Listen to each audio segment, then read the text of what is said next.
حضرت کیا واقعہ ہے زینے کا آپ فرما رہے تھے؟ یہ زینا بہت تاریخی ہے. اصل میں قاری طیب صاحب رحمۃ اللہ علیہ حضرت مدنی سے بہت چھوٹے تھے. 18 سال کی عمر میں حضرت پاکستان سے لے کے آئے تھے. ان کو دارالعلوم دیوبند کا مفتی بنائے تھے. ہوا یہ کہ جب حضرت کا آخر وقت تھا حضرت مدنی رحمۃ اللہ علیہ کا, اس زینے پہ چڑھتے دارالحدیث پہلے اوپر ہوا کرتی تھی. حضرت مدنی رحمۃ اللہ علیہ وہیں سبق درس دیا کرتے تھے. یہ مدنی گیٹ ہے, اسی سے حضرت تشریف لایا کرتے تھے. تو اس گیٹ سے پیدل آئے اور اس زینے پہ چڑھتے. زینے پہ چڑھنے میں تکلیف ہوتی تھی بہت زیادہ اس کو.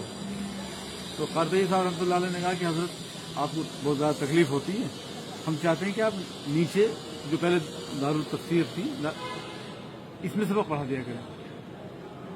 تو حضرت نے کہا کیا میں حدیث پڑھانے کے لیے زینا بھی نہیں چڑھ سکتا, تکلیف نہیں اٹھا سکتا؟ یہ کہہ کے حضرت نے قاری طیب صاحب رحمۃ اللہ علیہ کو ڈانٹ دیا. اگلے روز قاری صاحب پہلے ہی کھڑے ہو گئے ہیں. حضرت جیسے تشریف لائے, زینے پہ چڑھنا شروع کیا تو بولے, میں قاری محمد طیب محتمم دارالعلوم دیوبند بحیثیت محتمم آپ کو حکم دیتا ہوں کہ آج سے آپ کے سبق کا نظام نیچے کیا گیا ہے, آپ جائیے وہاں جا کے پڑھائیے.